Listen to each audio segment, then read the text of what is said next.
एहसास अधिकार को देखकर, मिस्टर हक, हमारा बेबी है ये। हमारी फैमिली पूरी हो गई। ये मुझे मम्मा आपको पापा बोलेगा। अधिकार मुस्कुराते हुए एहसास को सीने से लगाकर। हाँ मिस हास, ये हमारा बेबी है। मेरा और आपका। दुनिया की सबसे बड़ी खुशी दी है आपने मुझे। मैं बता नहीं सकता कि मैं कितना खुश हूँ आज। मेरे हर दर्द, हर तकलीफ की दवा मुझे मिल गई। आप दोनों वापस मिल गए मुझे। ये कह वो एहसास का माथा चूम लेता है। वहीं दरवाजे पर खड़े बाकी सब उन्हें ऐसे देख मुस्कुरा उठते हैं। जहाँ अनुभव वर्षा का हाथ थामे खड़ा था, वहीं आस्था रियान के हाथ को पकड़े हुए थी। और बसल तो विधि के सीने से लगे बस खुशी के मारे रोए जा रहा था। 8 साल बाद मैं आखिरी बार बोल रही हूँ, अगर आप दोनों ने 1 मिनट और लगाया उठने में, तो मैं अभी के अभी यहाँ से चली जाऊंगी। समझे आप दोनों? एक औरत बैठ के सिराने खड़े होकर लगभग चिल्लाते हुए कहती है। वहीं दो लोग जो बेतरतीब तरीके से बेड पर रौंदे मुंह लेटे थे, वो उसकी आवाज़ सुनकर उसे लगभग नज़रअंदाज करते हुए अपने अपने सर पर तकिया रख उसे अपने कानों को बंद करने लगते हैं। उन्हें ऐसा करते देख वो औरत गुस्से से अपनी आंखें तरेड़ कर अपना एक पैर पटकते हुए, आप दोनों उठ रहे हो या मैं जाऊं यहाँ से? वो बेड पर लेटे दोनों शख्स एक साथ बोलते हैं। यह सुन तो उसका पारा हाई हो जाता है, पर अपने गुस्से पर काबू करते हुए अचानक वो मुस्कुराने लगती है। फिर कुछ सोचकर, तो आप बाप बेटे ऐसे नहीं मानने वाले। वैसे भी आप दोनों को मेरी बातें इतनी आसानी से समझ कहाँ आती हैं। तो चलिए फिर वो करते हैं जो आप दोनों को आसानी से समझ आ जाए। ये कह वो बेड के सामने आकर एकदम सावधान मुद्रा में खड़ी होकर अपना गला साफ करते हुए एक जोरदार आवाज में लगभग चिल्लाते हुए गाने लगती है। जनगण मन अधिनायक जय हे भारत भाग्य विधाता। पंजाब सिंधु गुजरात मराठा द्रविड़ उत्कल वंग। बिंद हिमाचल यमुना गंगा उच्चल जलधि तरंग। तब शुभ नामे जागे, तब शुभ आशीष मांगे। गाहे तब जय गाथा। राष्ट्रगान पूरा भी नहीं हुआ था कि दोनों शख्स बेड पे उठकर सीधे सावधान मुद्रा में खड़े हो जाते हैं। ऐसा लगता है जैसे वो 2-3 दिन से खड़े ही रहे हों। वहीं अपनी कामयाबी पर वो औरत हंसते हुए राष्ट्रगान पूरा करती है। उसके खत्म होते ही बेड पर खड़े दोनों इंसान सामने खड़ी औरत को ऐसे देखने लगते हैं जैसे अभी उसे खा जाएंगे। मम्मा, आप बहुत बुले हो। मैं आपसे कभी बात नहीं करूंगा। कट्टी कट्टी कट्टी। ये कहते हुए उनमें से एक छोटा 8 साल का बच्चा बेड से नीचे उतरकर कमरे में ही बने बाथरूम की तरफ चला जाता है। मैं भी आपसे कभी बात नहीं करूंगा, मतलब नहीं करूंगा। कट्टी कट्टी कट्टी। ये कहते हुए उस बच्चे के साथ खड़ा वो करीब 37 से 38 साल का वो शख्स भी नीचे उतरकर बच्चे के पीछे पीछे बाथरूम में चला जाता है। उसके जाते ही वो औरत हंसते हुए अलमारी में से कुछ कपड़े निकालकर बेड पर रखते हुए, मिस्टर बड़े सिंघानिया और मिस्टर छोटे सिंघानिया, आप दोनों के कपड़े बेड पर रखे हैं। पहनकर 15 मिनट के अंदर डाइनिंग टेबल पर पहुंच जाइए, वरना अभी सिर्फ राष्ट्रगान सुनाया है, तान तांडव करना भी जानती हूँ मैं। हाँ। बाथरूम से दोनों बाप बेटे एक साथ चिल्लाते हुए कहते हैं। उनकी हरकत देख वो औरत हंसते हुए वहां से चली जाती है। ये औरत कोई और नहीं बल्कि एहसास है। वहीं उन दो लोगों में से एक अधिकार था और दूसरा उसका 8 साल का बेटा अधिसास। इनकी जिंदगियां 8 साल आगे बढ़ गई थी। इन 8 सालों में सब कुछ कितना बदल चुका है, ये जानने के लिए कहानी को आगे बढ़ाते हैं। कुछ देर बाद कमरे में लगे एक बड़े से आईने के सामने खड़े होकर दो लोग तैयार हो रहे थे। दोनों दिखने में हूबहू एक जैसे थे। अधिकार जैसा ही गोरा रंग, बिखरे काले बाल, बड़ी बड़ी आंखें और चेहरे पर वही अधिकार जैसे सख्त भाव।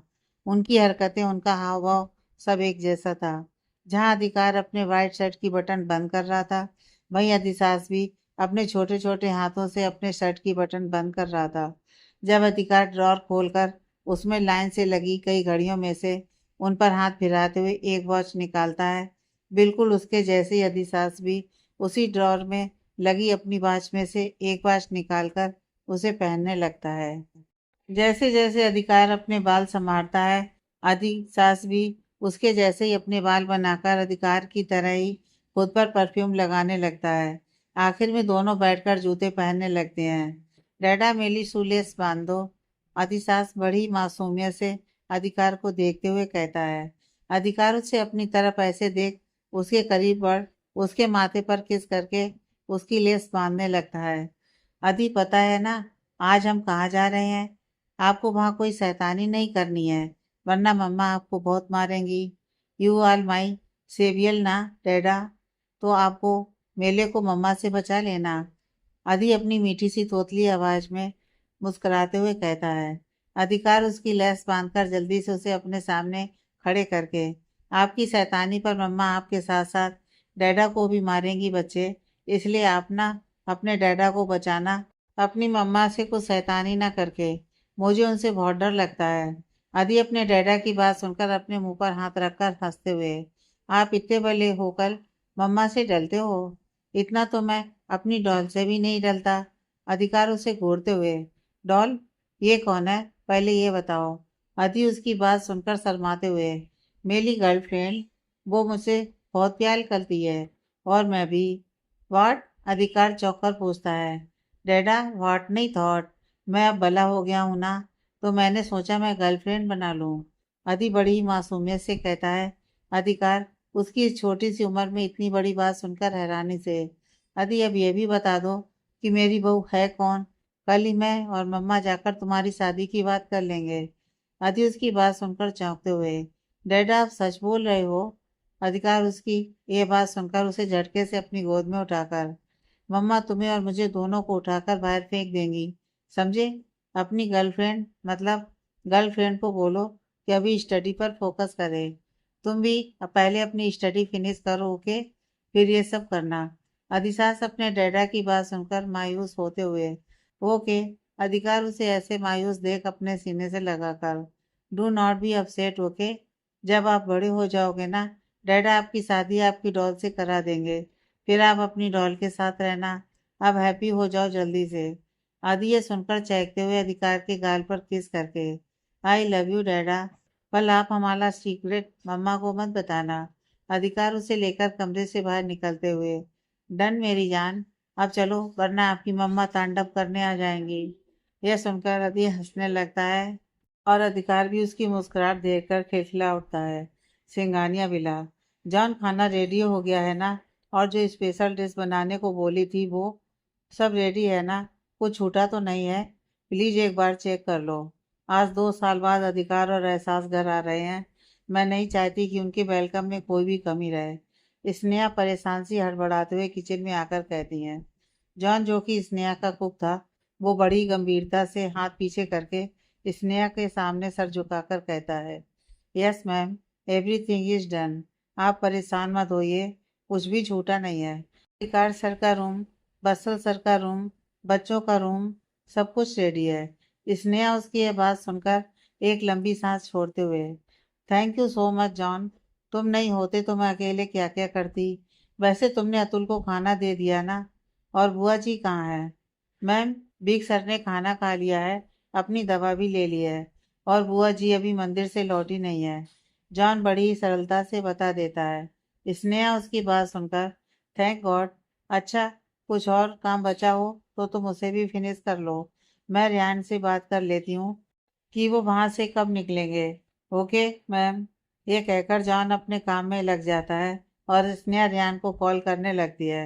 इधर डाइनिंग टेबल पर अधिकार और अधिसास चुपचाप किसी बच्चे की तरह बैठे एहसास को खाना परोसते हुए देख रहे थे। वहीं एहसास बड़ी ही गंभीरता से उन दोनों को नाश्ता लगा रही थी।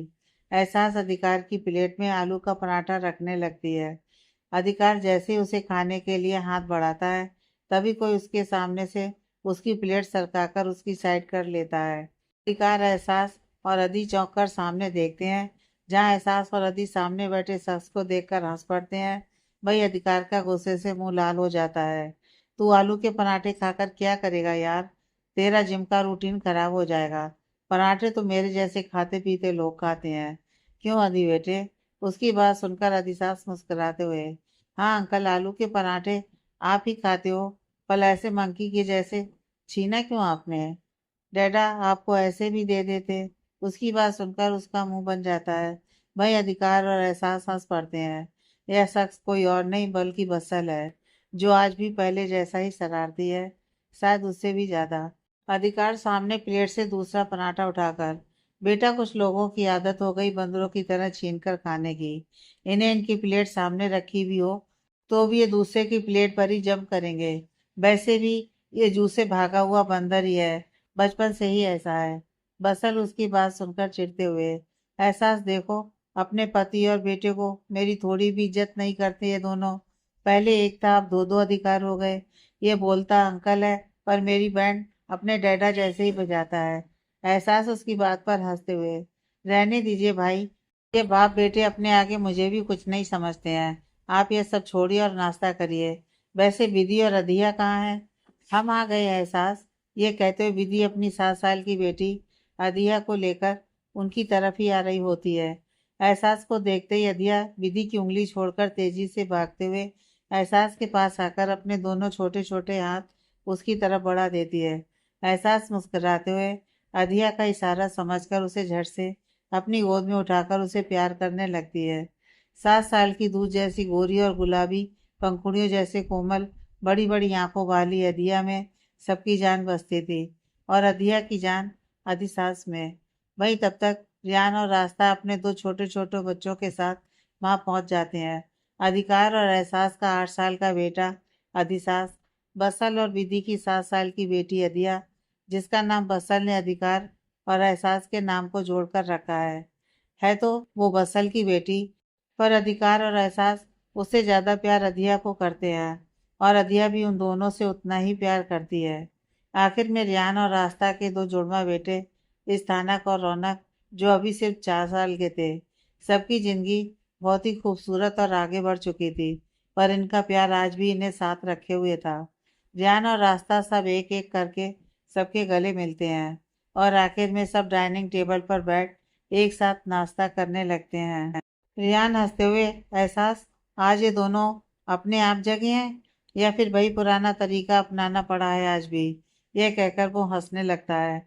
भाई उसकी बात सुन एहसास अधिकार और अधि को घूरते हुए, रियान तुम तो जानते ही हो ना, अधिकार और अधि कभी सुधर नहीं सकते।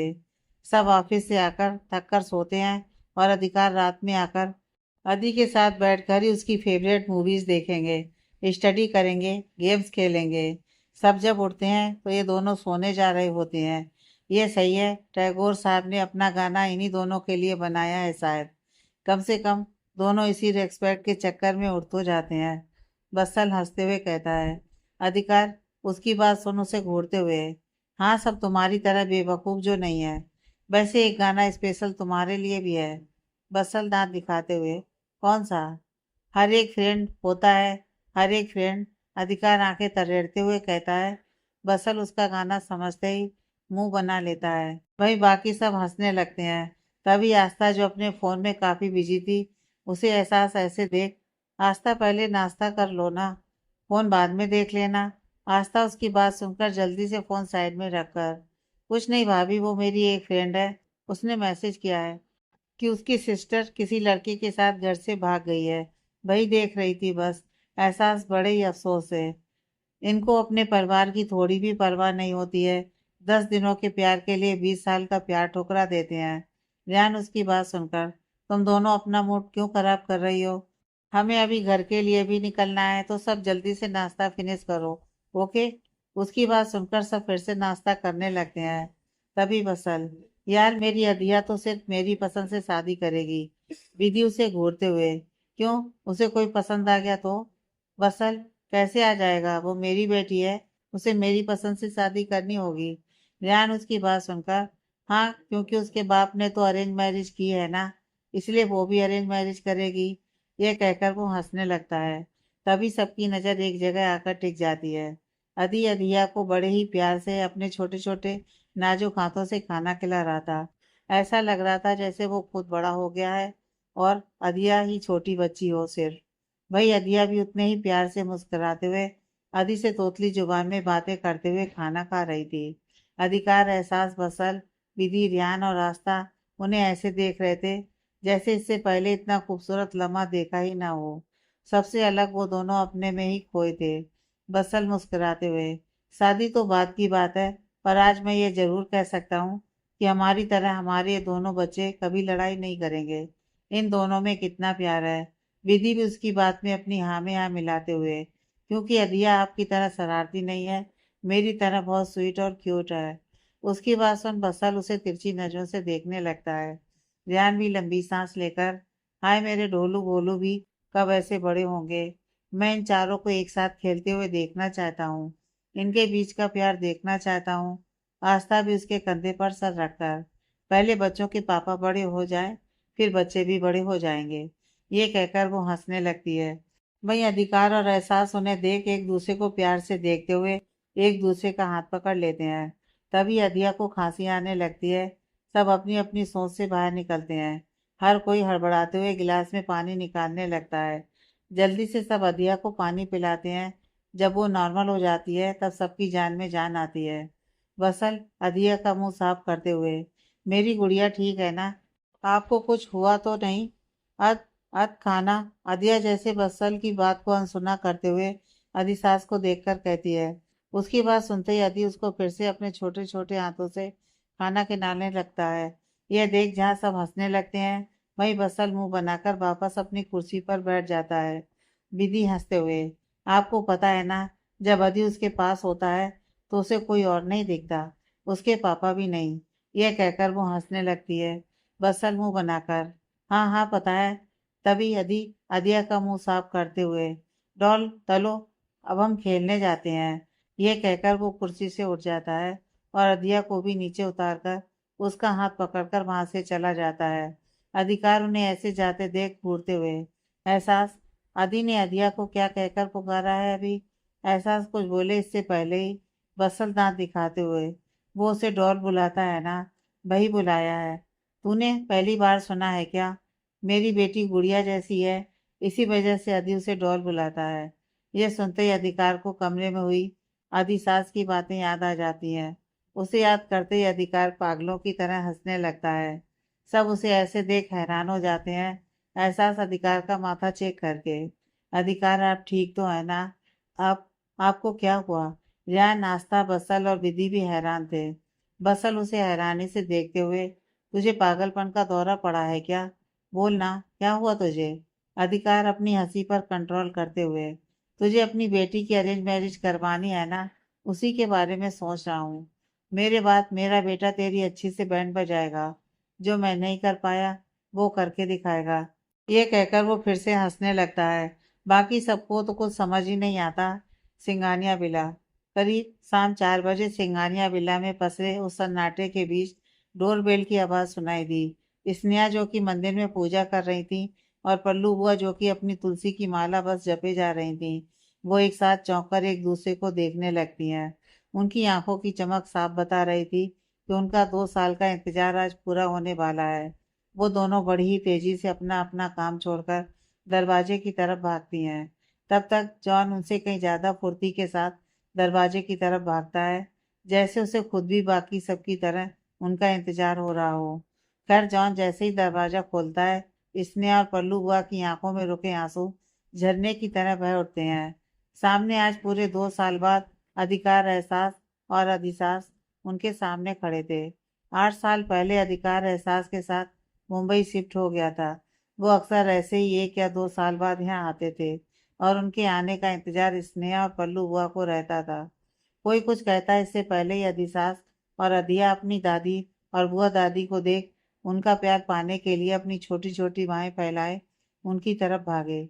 स्नेहा ने जहाँ अधिसास को अपनी बाहों में भर लिया, वहीं पल्लू बुआ अधिया को अपने सीने से लगा लेती हैं।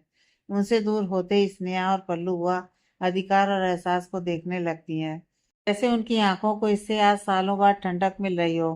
पल्लू बुआ अपनी बाहें फैलाकर बिलखते हुए, अब तुम दोनों एक बार मेरे सीने से लग जाओ ताकि इस बुड्ढी के कलेजे को थोड़ी राहत मिले। यह सुनते ही अधिकार और एहसास भी रोते हुए पल्लू बुआ के सीने से लग जाते हैं। उनसे मिलकर दोनों स्नेहा के गले लग जाते हैं। एक एक कर बसल और विधि भी दोनों के गले लग उनका आशीर्वाद लेते हैं। कुछ देर बाद सब हॉल में सोफे पर बैठे एक दूसरे से बात कर रहे थे। तभी दरवाजे पर कोई बेल बजाता है। जॉन फिर से भागते हुए जाता है और दरवाजा खोलता है। अनु दरवाजे पर खड़े शख्स को देखकर एहसास सोफे पर उछलकर चिल्लाते हुए कहती है। वहीं बाकी सभी सामने अनुभव और वर्षा और उनके बेटे को देखकर मुस्कुरा उठते हैं। जहां अनुभव तेजी से आकर एहसास को अपने सीने से लगा लेता है, वहीं वर्षा अधिकार से लिपट जाती है। एहसास रोते हुए, अनु तुम बहुत बुरे हो। एक बार 2 महीने हो गए तुम वहां मुझसे मिलने नहीं आए। एक बार भी मिस नहीं किया मुझे। अनुभव उसकी प्यार भरी शिकायत सुनकर उसका चेहरा हाथों में भरकर मुस्कुराते हुए, सॉरी मेरा बच्चा, पर मैं जानता हूँ अधिकार मेरी एंजल का ध्यान मुझसे कहीं ज्यादा रखता है, इसलिए अब मुझे तेरी ज्यादा फिक्र नहीं होती। अगर फिक्र होगी भी तो अधिकार और अधिसास की होगी, जो तुझे पता नहीं कैसे झेल लेते हैं। यह कहकर वो हंसने लगता है, जिससे एहसास का मुंह बन जाता है। भाई बाकी सभी ये देखकर हंसने लगते हैं। तभी अनुभव और वर्षा का 7 साल का बेटा एहसास की साड़ी का पल्लू खींचने लगता है, जिससे एहसास उस पर ध्यान जाते ही एहसास उसे गोद में उठाकर, नर्स मेरा बच्चा, कैसे हो आप?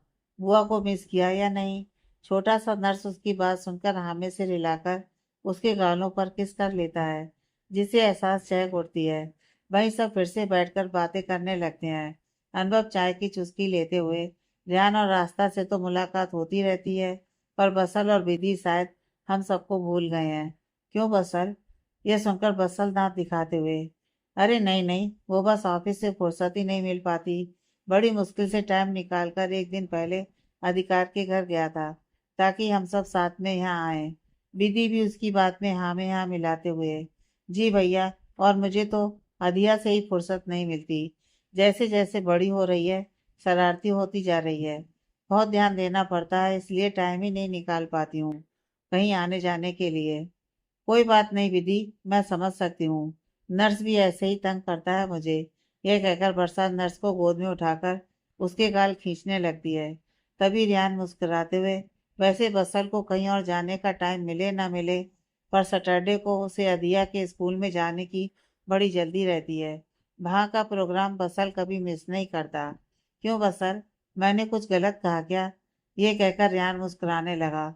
वहीं बसल उसे नजर चुराने लगता है, साथ ही हाथ से कुछ इशारा भी करता है। अधिकार रियान और बसल को ऐसे इशारों ही इशारों में बात करते देख कुछ सोचकर, अदिया और अधिसास तो एक ही स्कूल में है ना, वहाँ ऐसा क्या है जो बसल को बिना मिस किए वहाँ जाना होता है? यह सुनकर बाकी सभी बसल और रियान की तरफ देखने लगते हैं। रियान सबको ऐसे देख अपनी चाल में कामयाबी मिलते देख हंसते हुए, अब भाई हम क्या ही बोलें, जो पूछना है वो डोलू बोलू से पूछो, मतलब हमारे हैंडसम आंख बसल से। बसल अब चला बताने कि क्रिस्टो से मिल, मतलब किससे मिलने जाता है। ये आखिर लाइन तो सबको हैरान कर देती है। सबके मुंह से एक साथ निकलता है, क्रिस्टो। वही ये सुनकर बसल की सांसें अटक जाती हैं, और रियान तो इस चिंगारी को लगाकर मजे से चाय की चुस्कियां लेने लगता है। इसने अब बसल को घूरते हुए, बसल बेटा ये रियान क्या कह रहा है? पल्लू बुआ भी उसे घूरते हुए, ये तू बच्ची के स्कूल में क्या गुल खिला रहा है? किस्तो पिस्तो कौन है? कितो पितो नहीं बुआ दादी, क्रिस्टिनो मैम। अदी पल्लू बुआ के पास आकर बड़ी मासूमियत से कहता है।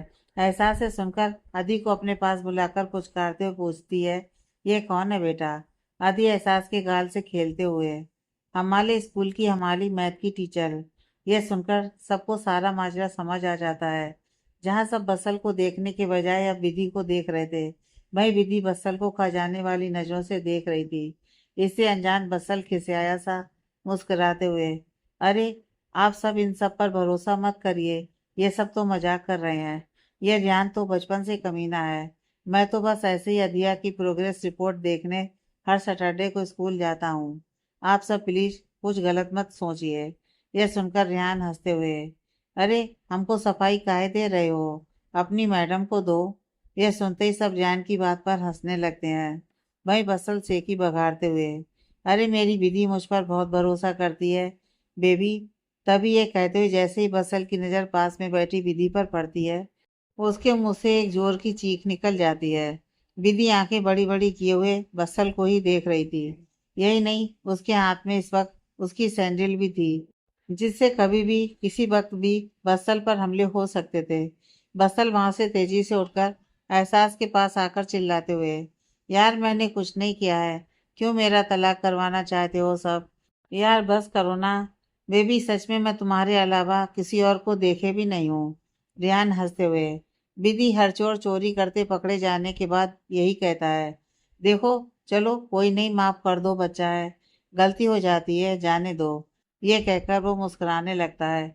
बसल उसकी हरकत देखकर, आस्था बहन अपने पति को अपने काबू में रख। किसी दिन टूटा फूटा मिला तो मेरे आगे रोने मत आना। यह सुनकर रास्ता हंसते हुए, रेहान बस करो ना, क्यों तंग कर रहे हो उन्हें। यह सुनते ही रेहान आस्था को खींचकर उसे अपने सीने से लगाकर उसे बाहों में भर लेता है। रेहान उसे और कसते हुए, तुम्हारा भाई औरों को तंग ना कर दे, मैं उसे क्या करूँगा। बस अभी ये सीन एंजॉय करने दो, बड़े दिनों बाद मौका मिला है। यह सुनकर आस्था भी उसके सीने पर धीरे से मुक्का मारकर हंसने लगती है। अनुभव हंसते हुए, जो भी कहो बसल, पर मुझे तुमसे ये उम्मीद नहीं थी। इतनी प्यारी वाइफ को छोड़कर कोई किसी और को कैसे देख सकता है।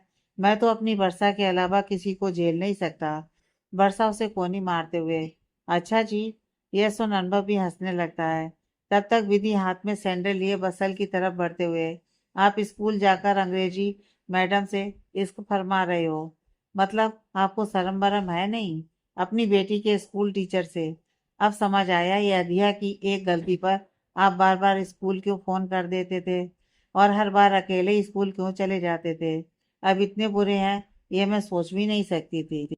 आपके लिए मैंने वेट कम किया, आपके लिए मैं कम बोलने की कोशिश करती थी ताकि आप परेशान ना हो। और तो और अपने बॉयफ्रेंड तक को छोड़ दिया सिर्फ आपके लिए, और आपने आपने ये किया मेरे साथ।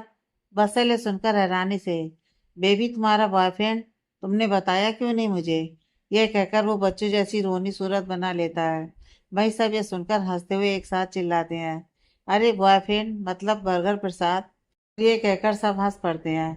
यह सुनकर बसल भी विधि का बर्गर प्यार याद करके एहसास की तरफ मुड़कर उसको हाई फाई देते हुए, अच्छा मेरी सौतन, बर्गर एक प्रेम कथा तो मैं भूल ही गया था। यह कहकर वो हंसने लगा। तभी इसी के साथ एक सैंडल उड़कर सीधा बसल की पीठ पर धड़ाक से पड़ती है, जिससे बसल की चीख निकल जाती है।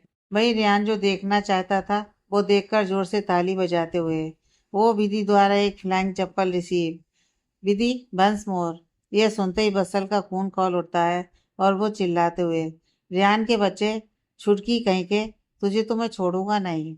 यह कहकर वो रेहान के पीछे भागता है और रेहान घर से बाहर। वहीं यह सब देखकर किसी की हंसी नहीं रुक रही थी।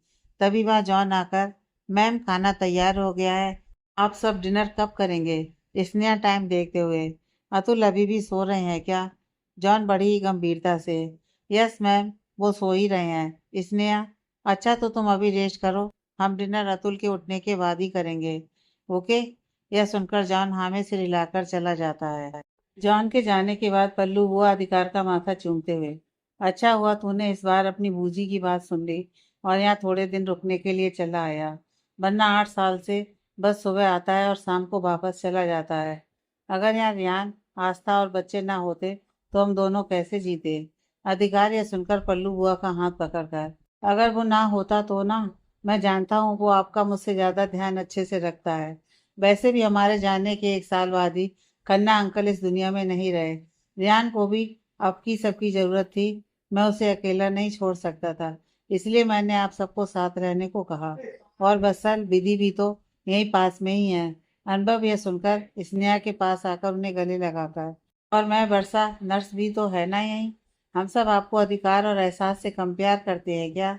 हाँ मेरा बच्चा, तुम ही लोग तो हो जो हमें इसकी कमी महसूस नहीं होने देते हो। यह कहते हुए स्नेहा अनुभव का माथा चूम लेती हैं। वहीं पल्लू बुआ भी मुस्कुरा उठती हैं। तभी आस्था को सोचकर उछलते हुए, अरे आप सब भूल गए क्या। आस्था को ऐसे देखकर सब हैरानी से, क्या भूल गए। आस्था एहसास के पास आकर उसे पीछे से भाव में भरकर, अरे जिसके लिए हम सब यहाँ आए हैं, आज से 2 दिन बाद भैया और भाभी की एनिवर्सरी है। आप सबने कुछ सोचा है या नहीं। भाई भाभी, आप लोगों का क्या प्लान है। ये सुनते ही एहसास बड़ी ही मायूसी से अधिकार की तरफ देखने लगती है। अधिकार उसके दिल का हाल समझकर, सोचना क्या है, हम सब मिलकर पार्टी करेंगे और क्या, बाकी एहसास जो भी चाहती होगी वो करेंगे। ये कहकर अधिकार बनावटी मुस्कुराते हुए एहसास की तरफ देखने लगता है। एहसास ये देखकर जल्दी से आस्था के हाथों से छूटते हुए, अच्छा आप सब बात करो, मैं बच्चों को देख कर आती हूँ। यह कहकर वो तेजी से वहां से निकल जाती है और अधिकार बस उसे देखते रहता है। आस्था वर्षा की तरफ देखकर, चलिए हम ही कुछ प्लान करते हैं। वर्षा विधि का हाथ पकड़कर, चलो तुम दोनों के शैतान पतियों के पास कुछ अच्छा आइडिया वही दोनों दे सकते हैं अपने खुरापाती दिमाग से। यह कहकर वो हंसने लगती है। विधि न चाहते हुए भी आस्था और वर्षा की बात मानकर उनके साथ बाहर की तरफ चली जाती है। इधर वहां बचे बाकी सब फिर से बात करने लगते हैं। एहसास कमरे की हर एक चीज को बस महसूस कर रही थी। आज 2 साल बाद उसने फिर से अपने कमरे में कदम जो रखा था। कितनी यादें कितने लम्हे जुड़े थे इस एक कमरे में। एहसास कमरे की हर एक दीवार, हर एक सामान हाथों से छूकर महसूस कर रही थी। आज भी सब कुछ वैसा ही है ना, जैसा हम छोड़कर जाते हैं। पीछे अधिकार की आवाज आती है। हाँ, एहसास बिना अधिकार की तरफ देखे कहती है। ये बात आप मेरी तरफ देखकर भी कह सकती हैं। अधिकार फिर से बोलता है। पर एहसास इस बार बिना जवाब दिए बस एकटक नीचे देखती रहती है। अधिकार सामने की तरफ देखकर। कितनी बार बोला है यहाँ होकर रोया मत करिए, वरना मैं आपको यहाँ लेकर ही नहीं आऊंगा। एहसास ये सुन हड़बड़ाते हुए, मैं रो नहीं रही। अधिकार उसकी आवाज सुन धीरे धीरे उसकी तरफ बढ़ते हुए। एहसास सिंगानिया, आपकी जुबान झूठ बोल सकती है पर सामने लगा आईना नहीं। अधिकार की आवाज सुनते ही एहसास चौंक कर सामने देखती है, पर वहां कोई आईना नहीं था। ये देख वो पलटते हुए, यहाँ तो कोई आईना नहीं है। ये कहते कहते वो रुक जाती है, क्योंकि उसे समझ आ जाता है ये अधिकार की एक चाल थी। एहसास वहां से जल्दी से भागने को हुई, पर तब तक अधिकार ने उसका हाथ पकड़कर उसे अपनी तरफ खींच अपनी मजबूत बाहों के घेरे में ले लिया। एहसास कसमसाते हुए, मैं रो नहीं रही थी, प्लीज जाने दीजिए, कहीं अधीर ना आ जाए। तब तक अधिकार एहसास के होंठों पर अपने हाथ रख देता है और उसकी तरफ भीगी पलकों से देखते हुए, आप जानती है ना, दो चीजें अधिकार कभी बर्दाश्त नहीं कर पाता है।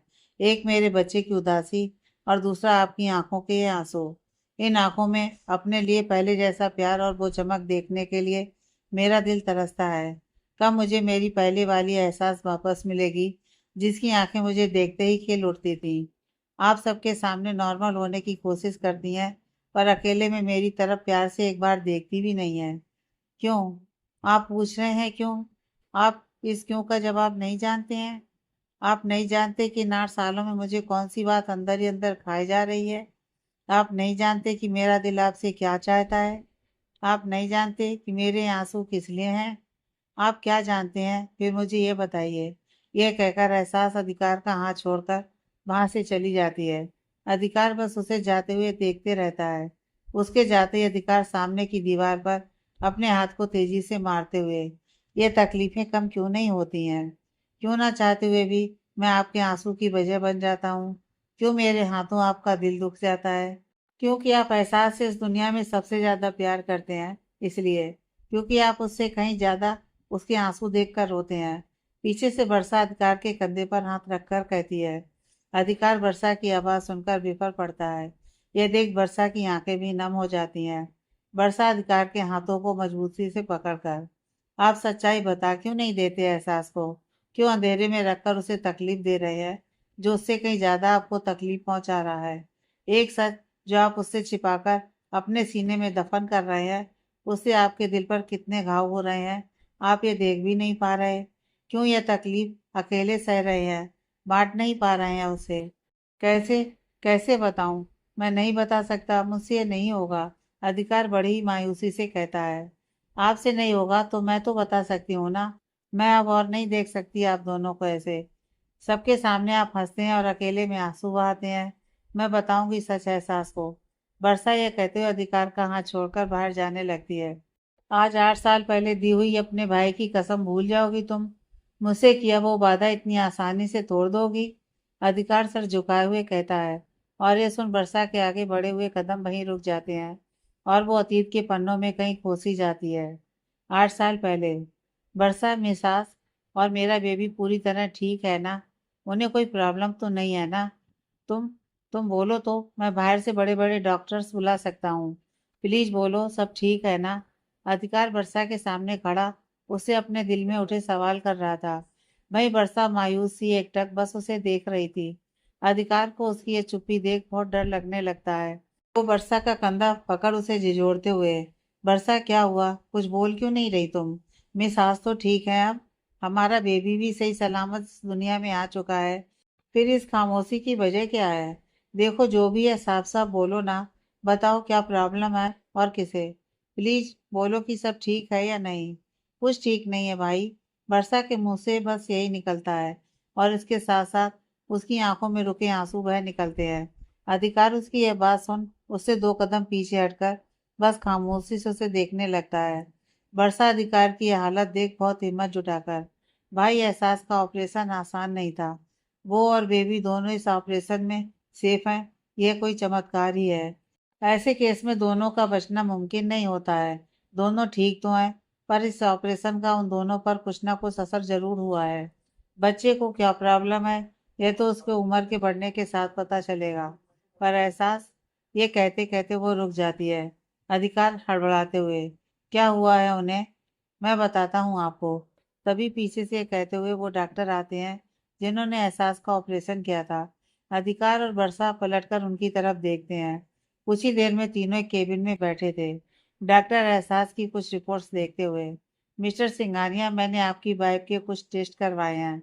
उनमें जो चीजें सामने आई वो बहुत बुरी खबर है आपके लिए। इस रिपोर्ट को देखने के बाद मुझे कुछ समझ में नहीं आया, पर वर्षा ने मुझे एहसास से रिलेटेड सारे पास्ट इंसिडेंट बताए। वो सुनकर मैं बहुत शॉक्ड हूँ। मैं समझ नहीं पा रहा कि मैं आपसे क्या कहूँ और कैसे कहूँ। अधिकार उनकी बात सुनकर और डर जाता है। वो वर्षा की तरफ आंखों में आंसू भरकर देखते हुए, वर्षा ये सब क्या बोल रहे हैं? प्लीज आप सब मुझे साफ साफ बताइए सब कुछ। डॉक्टर उसकी बात सुनकर एक लंबी सांस लेकर, मिस्टर सिंघानिया, आप जानते हैं कि आपकी वाइफ का पास्ट में रेप किया गया था, वो भी बहुत बुरी तरीके से। उसके बाद उनका प्रेग्नेंट हो जाना और उस प्रेगनेंसी के दौरान उनका फिजिकली और मेंटली वीक रहना उनकी हेल्थ पर एक बहुत बड़ा इफेक्ट छोड़ गया है। उसके बाद आज उनका इतना बड़ा ऑपरेशन, उनकी बॉडी ये सब झेल नहीं पाई, जिसकी वजह से अब वो फिजिकली पूरी तरह से वीक पड़ चुकी हैं। ऐसे में उसका सीधा असर आप दोनों की शादीशुदा जीवन पर जाता है। अगर मैं साफ साफ शब्दों में कहूँ तो एहसास किसी भी फिजिकल रिलेशन के लिए तैयार नहीं है। अगर ऐसा कुछ होता है और वो फिर से प्रेग्नेंट होती है तो इस बार वो सरवाइव नहीं कर पाएगी। ये सब सुनकर अधिकार की रूह कांप चुकी थी। उसे समझ में नहीं आ रहा था कि वो क्या बोले। उसे ये भी समझ में नहीं आ रहा था कि उसे अब रिएक्ट क्या करना है। वो बस बर्फ सा जम चुका था। उनकी एक एक बात अपने मन में दोहरा रहा था। उसे ऐसे देख डॉक्टर उसकी हिम्मत को टूटने से बचाने के लिए उसके पास आकर उसके कंधे पर हाथ रखकर, अधिकार, मैंने अपनी पूरी लाइफ में ऐसा केस और ऐसे लोग कभी नहीं देखे। एक लड़की की इज्जत के जाने के बाद मैंने उन्हें लोगों के द्वारा धुतकारते देखा है, पर किसी को उनका सहारा बनते नहीं देखा। तुम इस हालत में सिर्फ उस बच्ची को सहारा नहीं दे रहे, बल्कि वो अनमोल चीज दे रहे हो जो इस दुनिया का कोई भी इंसान कभी करने का सोचे भी ना। तुम उसे अपना प्यार, अपना नाम और सम्मान दे रहे हो। मैंने तुम्हारे जैसा लड़का अपनी जिंदगी में कभी नहीं देखा। मैं जानता हूँ ये एक बात तुम्हारी हिम्मत को तोड़ने के लिए काफी है, पर इस वक्त एहसास को तुम्हारी बहुत जरूरत है। अगर तुम उसे छोड़ दोगे तो वो, छोड़ दूंगा, सवाल ही पैदा नहीं होता। अधिकार के मुंह से यह लफ्ज सुनकर वो डॉक्टर और वर्षा दोनों हैरान हो जाते हैं। अधिकार एक लंबी सांस लेकर अपनी आंखें बंद कर लेता है। उसकी आंखों से आंसू लुढ़क कर उसके गालों पर आ जाते हैं, वो उन्हें पहुंचते हुए। अधिकार अब खुद चाहे भी तो अपनी मिसाल से अलग नहीं हो सकता। जिस्मों को अलग किया जा सकता है, पर रूह को नहीं कर सकते। मेरी जिंदगी में, मेरे दिल में और मेरी आत्मा में मिसाज बस चुकी हैं, और मेरी मोहब्बत ना पहले कमजोर थी और ना जिस्म पर उठे सवाल से पीछे हट जाए, और ना आज उसे जिस्म से मोहब्बत निभाने की ज़रूरत है। मुझे मेरी आस उनकी रूह से कबूल है, उनके पाक इरादों से कबूल है, उनकी मोहब्बत से कबूल है। मैं अब उनके बिना जीना तो दूर, एक पल सांस भी नहीं ले सकता। मैं अपनी मोहब्बत आखिरी सांस तक निभाऊंगा। और सच्ची मोहब्बत तो जिस्म का सौदा करती ही नहीं है, वो तो किसी के ना होने पर भी कायम रहती है। फिर मैं तो खुशनसीब हूँ कि वो मेरे साथ तो है। एक परिवार बनाने के लिए जिसकी जरूरत होती है वो खुद का बच्चा होता है, और हमारा बेबी तो इस दुनिया में आ भी चुका है। मुझे अब कुछ नहीं चाहिए। मेरे लिए मेरी पत्नी का प्यार और मेरे बच्चे की मुस्कुराहट अगले 7 जन्मों के लिए भी काफी है। वो दोनों मेरी नजरों के सामने सही सलामत हो, यही बहुत है। मैं उनसे दूर जा ही नहीं सकता किसी भी कीमत पर। अगर ये हमारी मोहब्बत का इम्तिहान है तो ऐसे 100 इम्तिहान अधिकार सिंघानिया हंसकर दे देगा। बस शर्त इतनी है कि उस हर एक पल में मेरी नाम, मेरी खुशी, मेरी मोहब्बत, मेरी हंस मेरे साथ होनी चाहिए, मेरे साथ होनी चाहिए। अधिकार के लफ्ज सुनकर उसके चेहरे पर यह सब कहते हुए वो सुकून वाली मुस्कुराहट एक पल के लिए डॉक्टर और वर्षा को अचंभित कर देती है। दोनों के पास जैसे शब्द खत्म हो गए थे कुछ बोलने के लिए। वो बस बर्फ से जमे एकटक अधिकार को देख रहे थे। काफी देर बाद अचानक डॉक्टर की आंखों से आंसू बहने लगे और वो बिना कुछ सोचे जाकर अधिकार को गले से लगा लेता है। मैं बता नहीं सकता कि आज तुमसे मिलकर मुझे कितना सुकून मिल रहा है। मुझे लगता है कि इस दुनिया में इंसानियत खत्म होती जा रही है, पर आज तुम्हें देखने के बाद मैं कह सकता हूँ कि आज ये दुनिया इसलिए चल रही है कि यहाँ कहीं ना कहीं किसी कोने में तुम जैसे साफ दिल वाले लोग हैं। तुम्हारी पाक मोहब्बत जैसी मोहब्बत है, एक सच्चाई, एक ईमानदारी है। तुम इस दुनिया के हर एक लड़के के लिए एक मिसाल हो। ईश्वर तुम जैसा बेटा, तुम जैसा भाई, तुम जैसा पति और तुम जैसा दोस्त सबको दे। अगर इस दुनिया में तुम जैसे कुछ और लोग हो जाए ना, तो किसी भी बाप के लिए उसकी बेटी बोझ ना रहे। आई प्राउड ऑफ यू अधिकार, आई प्राउड ऑफ यू। मैं अब अपनी तरफ से जी जान लगा दूंगा कि एहसास पूरी तरह से ठीक हो जाए। मैं पूरी कोशिश करूंगा। ये कहते हुए डॉक्टर केबिन से निकल जाता है। वहीं वर्षा अधिकार को एकटक देखती रहती है। वर्तमान। भाई, ये सब अपने सीने में छिपाकर कब तक अंदर ही अंदर तड़पते रहोगे? सच बता, क्यों नहीं देते एहसास को कि आप दोनों के बीच में बनने वाला वो रिश्ता उसकी जिंदगी को खतरे में डाल देगा? आप ये सब उसके लिए कर रहे हो, ये बता क्यों नहीं देते उसे? प्लीज भाई, सच बता दीजिए उसे। ये कहते हुए वर्षा रो पड़ती है। कैसे बता दूं सच? तुम जानती हो, वो जब भी खुद को आईने में देखती है तो सोचती है कि काश उसकी गोद में उसकी परछाई उसकी बेटी होती। आदि जब अपने लिए बहन मांगता है तो उसकी आंखों में आंसू आ जाते हैं। वो कहती नहीं है पर उसे हमारी बेटी चाहिए। ये ख्वाहिश उसकी आंखों में रोज देखता हूँ मैं। पर मैं जानता हूँ कि अगर हमने बेबी प्लान किया तो मैं उसे खो दूंगा। पिछले 8 सालों से मैं एहसास से दूर हूँ। ये बात जितनी तकलीफ उसे देती है उससे कहीं ज्यादा तकलीफ मुझे देती है। पति पत्नी होकर भी हमारे बीच पति पत्नी जैसा कोई रिश्ता नहीं है। आज भी हम वही हैं जहाँ पहले थे। पर अगर इन सब की वजह मैंने उन्हें बता दी तो अंदर ही अंदर घुटती रहेंगी। उन्हें लगेगा कि वो मेरे काबिल ही नहीं है। तुम जानती हो कि वो इन सब में खुद को कसूरवार समझेगी। कम से कम अभी वो ये सोचती है कि मैं ही आगे नहीं बढ़ना चाहता। वो ये सब भूलकर लोगों के सामने, अधि के सामने ही सही, पर हंसती तो है। अगर मैं सब कुछ बता दूंगा तो वो अंदर ही अंदर टूटने लगेगी। और तुम जानती हो कि मैं अपने एहसास को टूटते हुए नहीं देख सकता। ये कहते हुए अधिकार अपने आंसुओं को पोंछ लेता है। वर्षा अधिकार के पास आकर उसका हाथ पकड़कर, भाई आप नहीं जानते कि आप कितने अनमोल हैं। आप जैसा दिल और आप जैसा दिल वाला होना मुश्किल है। ठीक है, जैसे आज तक आपकी बहन आपके साथ थी, आगे भी वो अपना वादा ऐसे ही निभाएगी। अधिकार मुस्कुराते हुए, जानता हूँ। अधिकार भाई, भाभी भाई, अचानक ये कहते हुए आस्था वहां आ जाती है। अधिकार और वर्षा उसे देखकर एकदम नॉर्मल हो जाते हैं। अधिकार, क्या हुआ आस्था? आस्था अधिकार के पास आकर उसका हाथ पकड़कर खींचते हुए, भाई चलिए, डैड जग गए हैं, मम्मा बुला रही हैं आपको, चलिए अब। वैसे भाभी कहाँ है? अधिकार हैरानी से, वो नीचे नहीं गई थी? आस्था नामे से हिलाते हुए, नहीं भाभी, नीचे तो नहीं आई।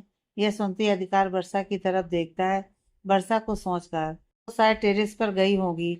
आप आस्था के साथ नीचे चलो, मैं उसे लेकर आती हूँ। यह कहकर वो कमरे से चली जाती है। इधर रास्ता भी अधिकार को लेकर नीचे चली जाती है। अतुल आंखें खोलिए और देखिए, अधिकार, एहसास, बच्चे सब घर आ गए हैं। यह कहते हुए स्नेहा बेड पर आराम से सो रहे अतुल को जगाती है। अतुल धीरे धीरे अपनी आंखें खोलता है और अपने आसपास देखने लगता है। धुंधली आंखों से उसे अपने आसपास बहुत से लोग दिखाई देते हैं। एक एक कर धीरे धीरे उसके सामने आए चेहरे उसे पहचान में आते हैं। वो कुछ बोलने को होता है पर उसकी आवाज़ जैसे उसके गर्दन से बाहर ही नहीं निकलती है। वो बहुत कोशिश करता है पर कुछ बोल नहीं पाता। इस बीच सभी को उसकी हरकतों से ये एहसास हो जाता है कि वो कुछ बोलना चाहता है पर बोल नहीं पा रहा। फिर अतुल सबकी तरफ देखकर फिर से अपनी आंखें बंद कर लेता है। यह देख स्नेहा बिलख उठती है और अतुल से मुंह फेर कर रोने लगती है। बाकी सभी ये देख मायूस हो जाते हैं। अधिकार स्नेहा के पास बैठकर उनका हाथ पकड़कर, मॉम प्लीज हिम्मत रखिए, आप ऐसे टूट जाएंगी तो हम सबको कौन संभालेगा? डैड एक दिन पूरी तरह से ठीक हो जाएंगे, भरोसा रखिए। यह सुनकर स्नेहा उसके हाथ पर अपना सर रखकर सिसकते हुए, 8 साल, 8 साल से संभाल ही तो रही हूँ खुद को। 8 साल से इंतजार ही तो कर रही हूँ अतुल के ठीक होने का। अब तो कभी कभी दिल में ये भी पाप आ जाता है कि जीने से अच्छा मर ही जाते। कम से कम ये मौत से बदतर जिंदगी तो ना जी रहे होते। एक इंसान जो 8 साल से बिस्तर पर जिंदा लाश बनकर लेटा है, जो ना कुछ बोल पाते हैं ना समझ पाते हैं, हफ्तों हफ्तों तक बिना खाए बिना जगे रहते हैं। मैं क्या करूं, ये सब देखकर अब सहा नहीं जाता है। ऐसा लगता है कि मैं ही ये सब देखने से पहले मर क्यों नहीं गई। मॉम प्लीज चुप हो जाइए, अधिकार लगभग चिल्लाते हुए कहता है। उसकी आंखें भी नम हो चुकी थीं। ये कहते हुए अतुल की तरफ देखने लगता है। अतुल जो 8 साल से वेंटिलेटर पर था।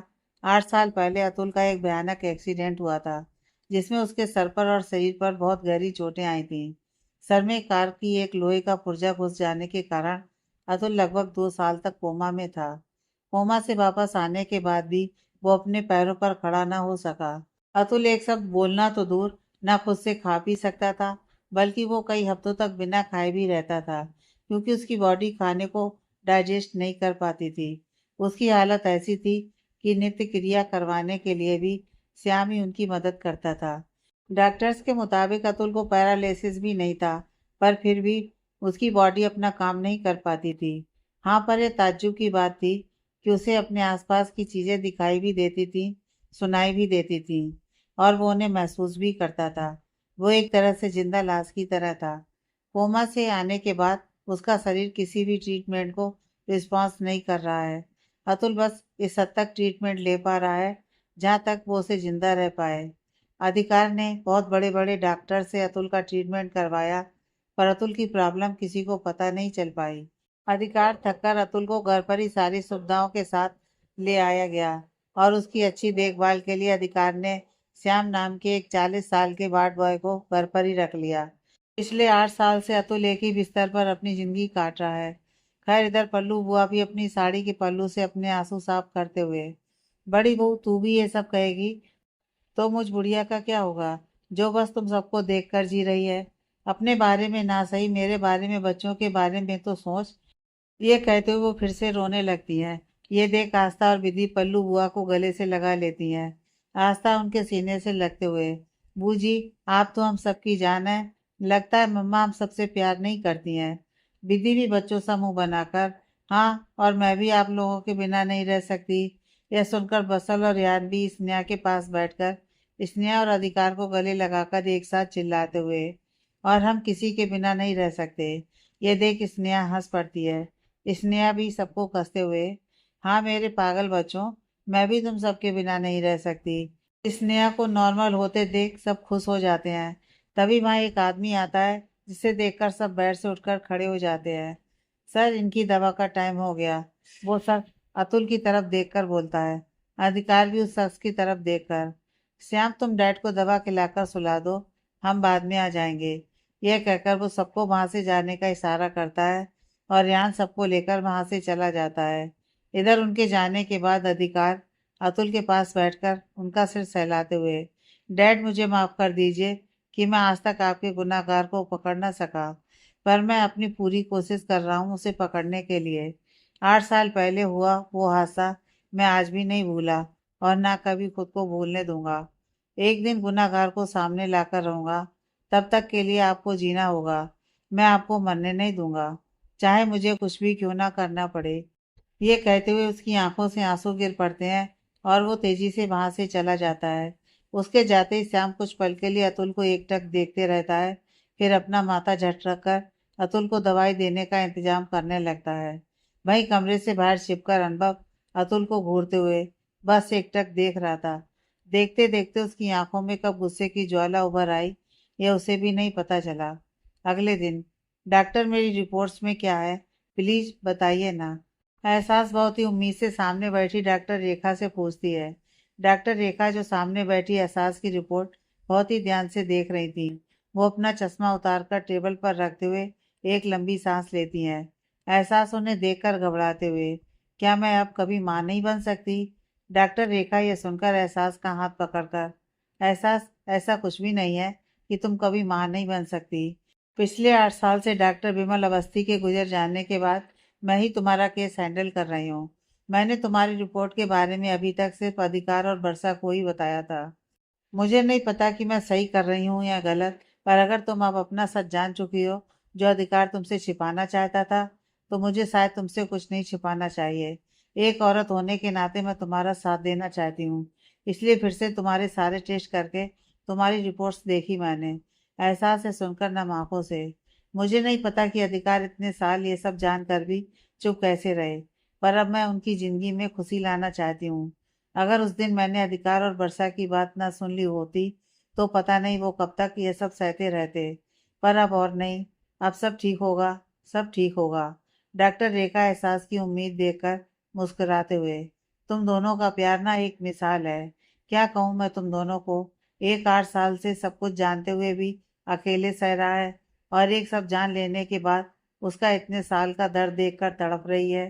काश ऐसी मोहब्बत सबको मिले। खैर एहसास, मैं तुमसे ये कहूंगी कि तुम्हारा माँ बनना नामुमकिन नहीं है, पर बिल्कुल आसान भी नहीं है।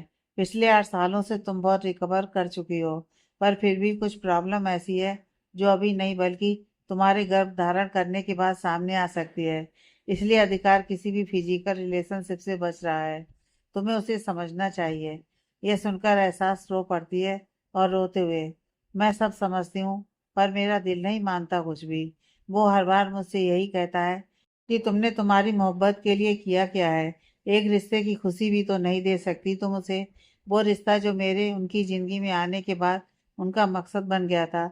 मैं उनकी निशानी, उनकी मोहब्बत, उनकी परछाई देना चाहती हूँ उन्हें। उन्हें हमेशा से एक बेटा और एक प्यारी सी बेटी चाहिए थी, खासकर बेटी। वो हमेशा सोचते थे कि उनकी भी एक एंजल हो, जो उनकी ज़िंदगी में मेरी परछाई बनकर आए। आदि तो उनकी जान है ही, पर उन्हें एक बेटी भी चाहिए थी। मैं जानती हूँ कि आज भी वो ये चाहते हैं, पर मुझे खोने के डर से कभी कुछ कह नहीं पाते। डॉक्टर, आप बस इतना बताइए कि कितने परसेंट चांसेस हैं सब ठीक होने के। अगर 5% चांसेस भी हो ना, तो मैं एक बार कोशिश करना चाहती हूँ। प्लीज मुझे सच सच बताइए, प्लीज। डॉक्टर रेखा एहसास की बात सुनकर, उसकी तकलीफ समझकर, एक ठंडी आंखें भरकर, एहसास चांस है, पर सब कुछ बहुत रिस्की है। 40% चांस है कि सब अच्छे से हो जाएगा, पर 60% पूरा रिस्क है, जो अधिकार तो कभी नहीं लेगा। तुम समझ रही हो ना? उसकी बात सुनकर एहसास मुस्कुराते हुए, डॉक्टर, ये तो मेरी उम्मीद से बहुत ज़्यादा है। किसी पर हो ना हो, पर मुझे मेरी मोहब्बत पर और भगवान पर पूरा भरोसा है। वो मेरी उम्मीद, अधिकार का इंतजार बेकार नहीं जाने देंगे। अब अधिकार को मनाना मेरी जिम्मेदारी है। Thank you so much doctor. यह कहकर एहसास उठकर डॉक्टर रेखा को गले लगा लेती है। डॉक्टर भी एहसास की उम्मीद देखकर उससे कुछ कह नहीं पाते हैं। वहीं एहसास डॉक्टर के केबिन से बाहर निकलती है, और पास में रखी एक बेंच पर बैठ जाती है, और अपना फ़ोन ऑन करके उसमें अधिकार, अधिसास और अपनी एक तस्वीर देखने लगती है। हमारी फैमिली अभी इनकम्प्लीट है। मैं वादा करती हूँ कि यह तस्वीर एक दिन कंप्लीट होगी। मैं, आप, आपकी परछाई अदी, और मेरी परछाई अधीरा। इस एक नाम से हमारी जिंदगी, हमारा परिवार और खुशियाँ पूरी हो जाएंगी। अधिकार, आपका हक मैं आपको देकर रहूंगी। मैं जानती हूँ आपकी मोहब्बत जिस्म की प्यासी नहीं है, पर मैं तो हर तरह से आपकी होना चाहती हूँ। मेरा दिल, मेरी रूह और मेरा जिस्म पर आपको हक देना चाहती हूँ। मैं नहीं चाहती कि आपके हुए बिना इस दुनिया से चली जाऊं। एहसास इस दुनिया से जाएगी तो अधिकार की होकर जाएगी। मेरी रूह, मेरी जिस्म से सिर्फ आपकी खुशबू आनी चाहिए। अगर ये जिद है तो जिद ही सही, पर इस बार वो भगवान मुझे अधूरी खुशी नहीं दे सकता। इस बार मुझे मेरी खुशियाँ पूरी तरह से मेरे हिस्से में चाहिए। मैं मेरे अधिकार को और अधि को उसकी एंजल देकर रहूंगी। ये कहते हुए वो अपनी आंखें बंद करके सर दीवार से टिकाकर अपने आने वाले कल की खुशियों की कल्पना करने लगती है, जिससे उसके चेहरे पर एक सुकून सा आ जाता है। आगे की कहानी नेक्स्ट पार्ट में।